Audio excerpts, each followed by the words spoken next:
Hello everybody, welcome back to Road to Master. Hope you all have an amazing day. We're starting off with the black pieces against a 1996 from Indonesia. We've got this knight f3 line again, which seems to be an extremely common way to play against the modern for some reason.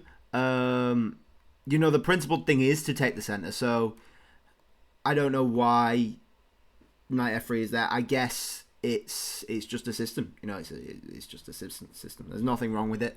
And I think this knight f6 line is working for me to try get it more into rat territory, something a bit more familiar, which they've done. This is completely transposed into knight f3 straight after knight h5, which is great for us. We just need to decide how we're playing it. I think the move is d5 here. I think the move is d5. We can either play this like a Caro or a French.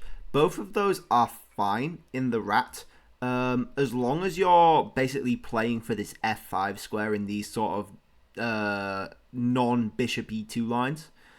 You need to be playing for this f5 square, whether that means trading off the light square bishop or keeping it back to support it. But you need to be able to play e6 as well. So I think we're probably going to go for the trade-off. Get the knight back to g7, stick that on f5, play a h5 before that as well. And then we're looking for these c5 pawn breaks. We'll get this knight over here as well to support that. Things are all good. Saying that, h3 is on the board, which is great. So they're looking for a g4, which means we're not going to be able to get this bishop out. Obviously, we can't go to f5 now because of the immediate g4. Not ideal. Not ideal at all. We don't want to go bishop g7 either, because that will lead to the knight getting trapped, which we don't want. So I'm guessing the way to play this is just to go c5. Now, this doesn't lose a pawn. At worst, we have check to pick up the pawn. Again, and at best we have knight c6, where after that we can take potentially the center knight also with the same idea of check as well. So we're going to go c5, I think. The bishop comes in. We can think about knight c6, probably just do that, to be honest. Although after pawn takes, the bishop is blocking the way for the queen to access this c pawn. But I think an e6 is fine. To be honest, I think an e6 is fine. I've been starting playing the bishop on e7 in this line to stop any type of infiltration on g5. Obviously, if the bishop comes in now, we're not going to be able to play e6, bishop e7, because they would just take our queen. So yeah, let's play. They're asking for more h3 tactics. They are asking for it. I think we have to play solid, though. I think we have to. There's no need to do this. We have to play solid. We can't not play solid. We could potentially go knight g7 now and get the bishop on f5. So if they do play a g5, we have the square on e4.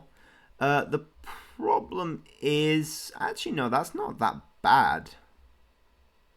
That's not that bad. I don't mind that. And it helps us get our bishop active, or at least trade off. Because we're getting such a strong light squared pawn chain, we really want this to either be traded off or be on the outside of the pawn chain. Just so it actually has places to go, basically. I'm fine, bishop takes. Again, takes I'm not too worried about. Not too worried about.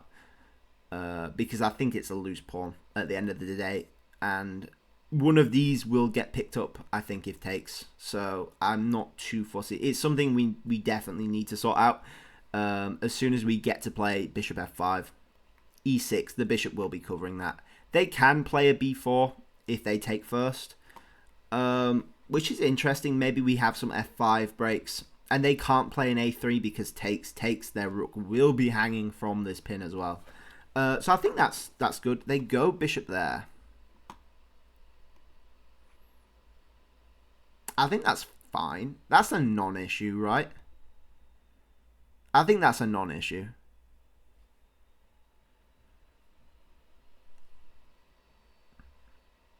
I'm not worried about that. I'm not worried about that. I don't think. Am I worried about that? No, I'm not worried about that. I'm not worried. What are you going to do there? What are you going to do with that? Nothing. Nothing, mate.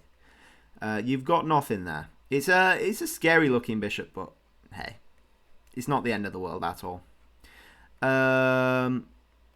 We don't really want to encourage an a6 now. Maybe we want a rook c8. Now we've freed up this line from our light squared bishop moving over.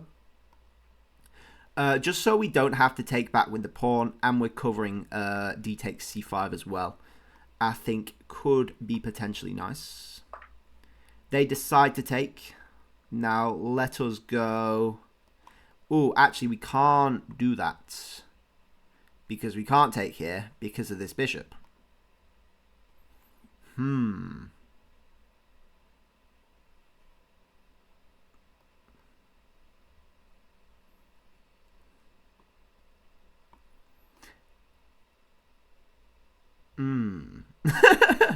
I think it's fine. We're going to go bishop e4 and trade off and get this knight on f5 anyway, which I think is fine.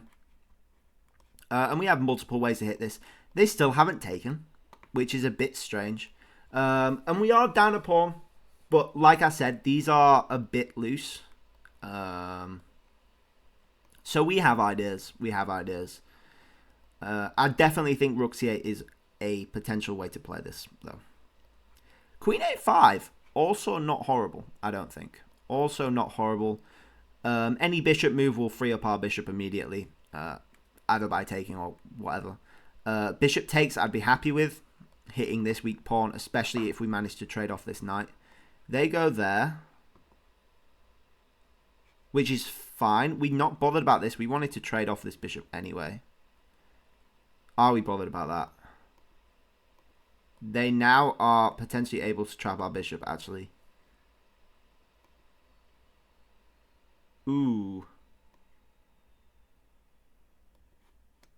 Because they've freed up the f3 square. Ooh, that's not nice. Are we going to have to go g5? I don't want to have to go g5. No one wants to have to go g5. I might have to go g5. Oh no. Can we go queen h4? I don't think we've got time, unfortunately.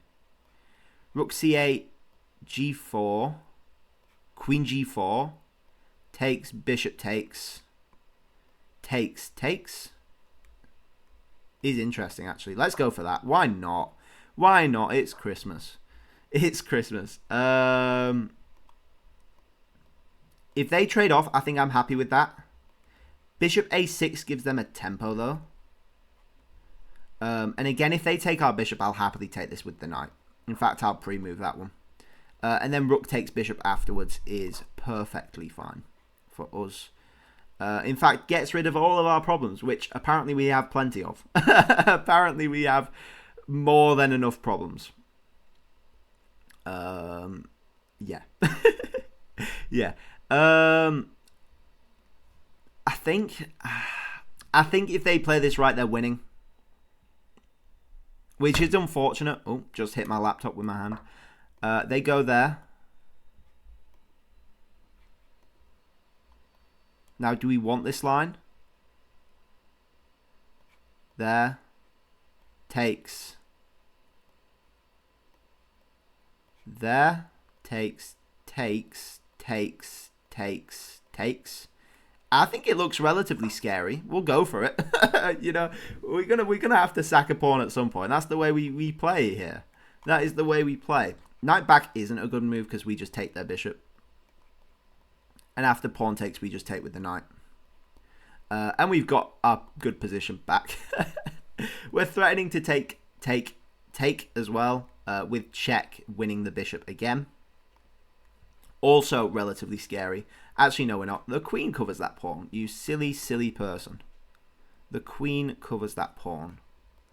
So after takes, queen there, knight there, there, there, maybe. I don't know. There's vague ideas going on.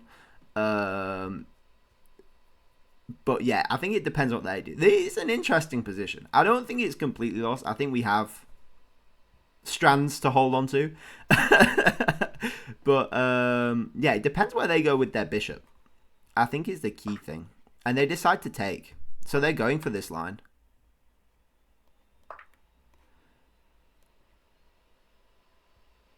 We're going to take here. Right?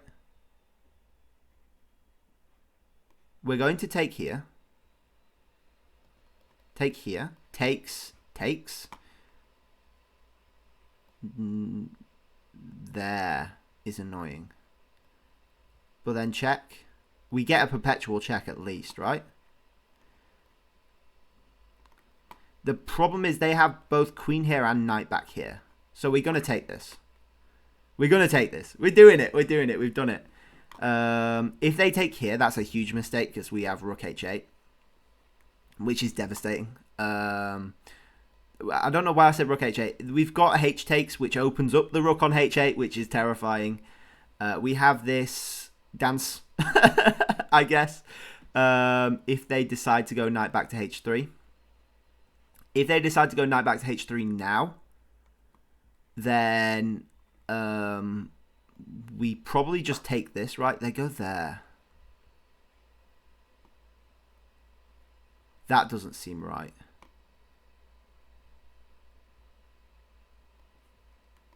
That doesn't seem right. Is it right? It might be right, which is crazy.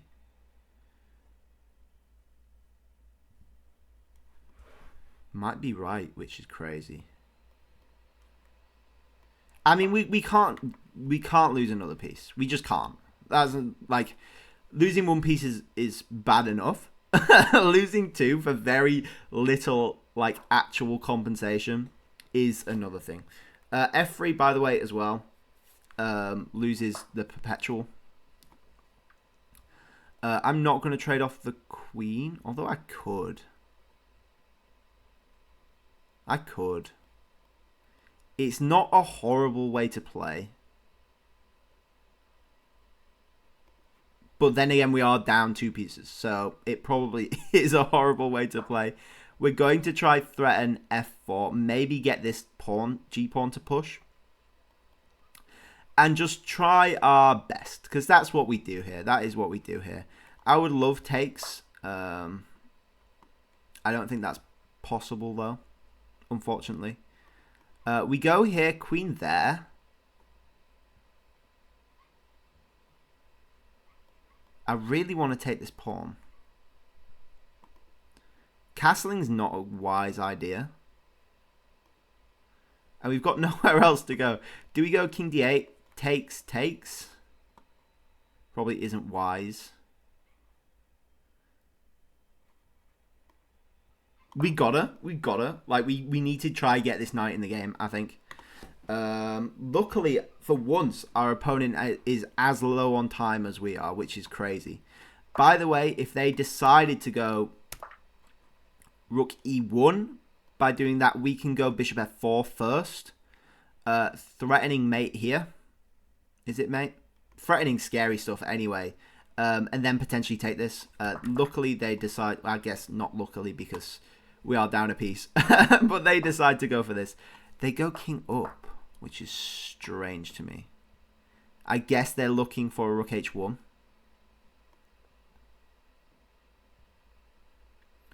Will it be annoying? Will we be annoying?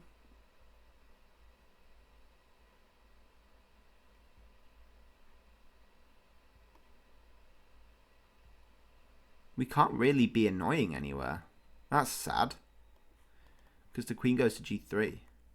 Ah, do we just go there then? Go this way around. Bishop there. Then threaten queen g5. Rook h1. Queen g5. King f1. h5, maybe? We could also threaten Queen C1, Bishop C1, with the threat of Bishop takes B2. So, yeah, go there. King H1, Bishop there. Knight out takes, right? That potentially wins us back our piece, you know? That potentially wins us back our piece, which is insane. If we manage to win a piece back here, then I deserve a medal or something, because that should not happen. That just should not be a thing. Queen there.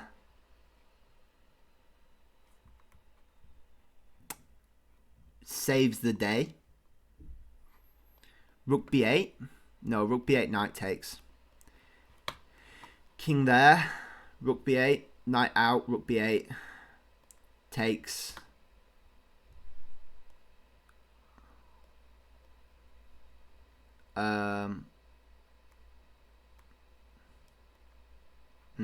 Yeah. I don't think we get anything. They've got to find Queen e2 though. They go there. Well, can I not just pick up this e5 pawn and see what happens? I think I can. We're picking up pawns. We're picking up pawns. Who knows what can happen? Especially when our opponent is low on time. Who knows what can happen? We're down 2 points of material. Queen c5, Queen e2 no longer works because I take and then take. I get at least some material back with a reasonably strong center, I'll say as well. They've got problems to figure out. They have got major, major problems to figure out. It seems like they're running out of ideas. Yeah, we just go there. And then takes. Ah, you go there. I could take that.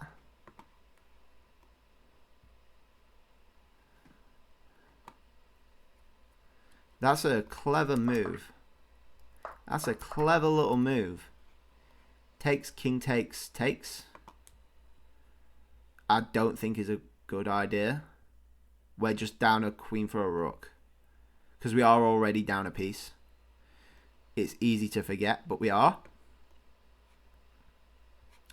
We'll go back to c7. Then we can free up the rook going to b8. The knight goes there. King up, I think, is a wise move. I don't really want to trade off, but I have to, unfortunately. We'll try push some pawns, see what happens. I really want to take this. I can't at the minute, though.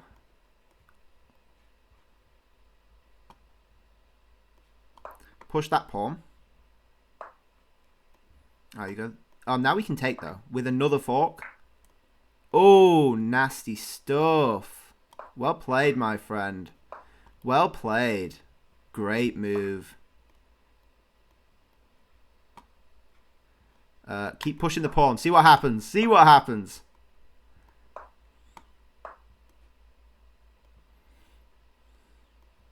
We'll go there. We're going to try flag them. I know it's cheap, but we're going to try flag them. Nevertheless.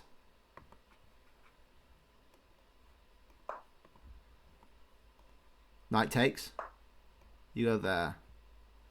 Ah, threatening that.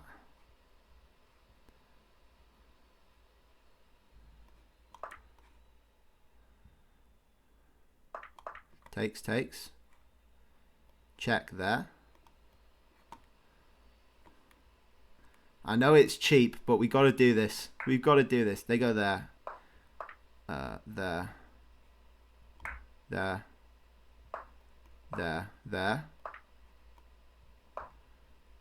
Takes with check. Oh, that's checkmate. Yeah, that's clever.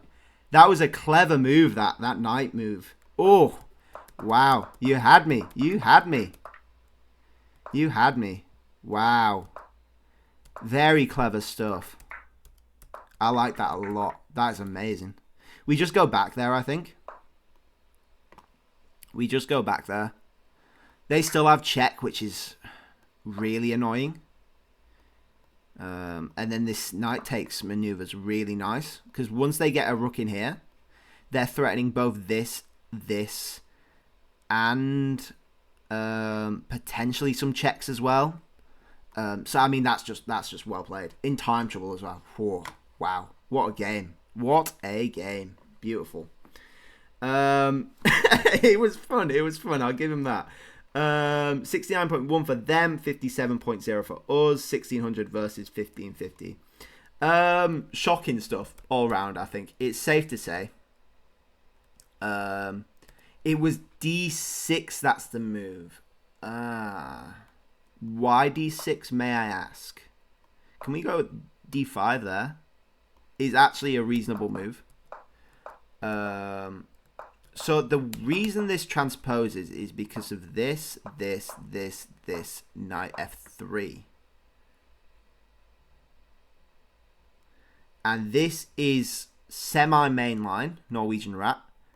The problem is, like, sometimes you go to D5, sometimes you go to D6. And it's very confusing trying to learn which goes to which. Unfortunately, we chose the wrong one here. It happens. It happens. I thought we had a relatively okay position. I think they probably could have taken this. And although they're weak, I think you can probably claim you're doing fine. And then we got into some mess here, which was silly, to say the least. Apparently, this isn't losing, though. This is losing. 3.2. So locking our bishop in was the mistake. You just go here, which I thought about, but I really wanted to play e6. And if knight takes is probably okay. King takes is the better move, though, which also unpins this knight, which is cool. And you play this plus 1.3, I think it said. They made the mistake of playing knight here. You go here straight away. I go there. I thought this was fine for me, though, which is strange. Oh, you're knight there. And if I take, you just replace the knight. And at least I've not got that weird bishop anymore. But apparently this is plus 3.3. For being up one pawn, it's plus 3.3. And I guess the whole point is that with g4, where's this knight going? Where is this knight actually going? You've got to move the king up and get the knight down here. But that's, what, 1, 2, 3 moves in order to just get out of this pin. And then your king and rook are misplaced. Potentially you look for an f6 push after that. I don't know. Rook c8. We go queen h4, which I think gives us interesting possibilities. My mouse has died. There we go. With the attack on the bishop, they trade off. Yeah. And, oh, you go for this first. See, I was scared of this fork. But, yeah, because they can't do this because... No, wait. You go there and sacrifice more stuff? That's insanity. You have this, at least.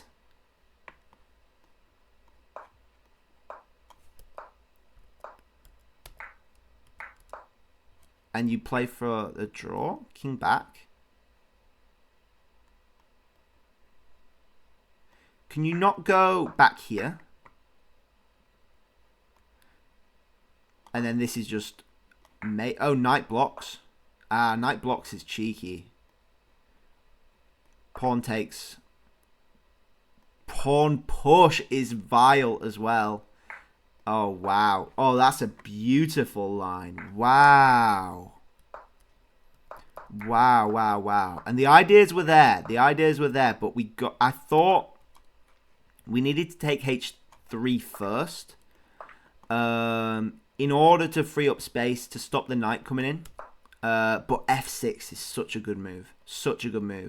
I made the rookie assumption of assuming they have to take, which is just wrong. And pawns can actually move forward instead of diagonal as well. Who would have thought? We're sort of forced to go bishop h6. We need to keep the queens on the board. Potentially there's some play with f4, but at the end of the day, nothing's really happening. Trade off. We go. That's why we went king d8 to try free up our knight. They trade off. Bishop f4 gives us a bit of counterplay. But yeah, not nice, not nice. And to be fair to our opponent, I know how hard it is to play within a minute. They played amazingly. They played really, really well. Under a minute. This knight maneuver, so good. I fell for it. Hook, line, and sinker. Yeah, I mean, what do you even do here? Like, what do you even do? Because the knight's unstoppable getting to e5. And once you're in e5, that I mean, it's practically game over. It's practically game over. You probably go like c7. They could take this if they really, really wanted to. I mean, that we saw was losing. And then you go there. There. This rook's got no hope of actually pushing these. And we saw the rook b1. Devastating. Absolutely devastating. Yeah, they stop the pass pawn. I make some lousy threats. Trying to flag them, which was cheap, I admit. But I think this is one of the times where it's a flaggable position. Like, there's still some stuff going on. Like, we had some form of counterplay. Not much, I grant you. But we were only down a piece. We were only down... No, we weren't even... Oh, we had pawns. That's why the material's saying equal. Because we had pawns for the piece. So, you know, material's even. It plays on. But the positional advantage is just crushing. It's crushing for white. And they proved it. They proved it. Wow. All I can say is well done, because that looked tricky. That looked tricky. I don't know if I honestly could have done that, to be honest. That night maneuver, it's top class, I would say. Where did they go to? They go to there. No, they go... What was it? What was it again? I want to see it one more time. One more time. So the knight goes from here, which not only frees up the knight, but allows this nice counterattack on our queen. We take the pawn. We move the queen away. They go for this. By the way, what? What? Are you trying to tell me this works? Because f7's unstoppable? No, that can't be right. Not f7. Oh, knight takes, forks the king and queen. Duh. Okay. Fair enough. And then the knight works its way around. We fall for it, giving it a free tempo. Not that we can do anything about it anyway. And we walk into taking this pawn like a dummy. Simple discovered attack. Wow. Nice stuff. 30 seconds on the clock. Wow. At some point, you just got to say well done and say you deserve to win that. Because that was really, really good. Anyway, thank you all for watching. I hope you all enjoyed. Please like if you liked. Please subscribe if you really liked. And I'll catch you guys all tomorrow. Bye-bye.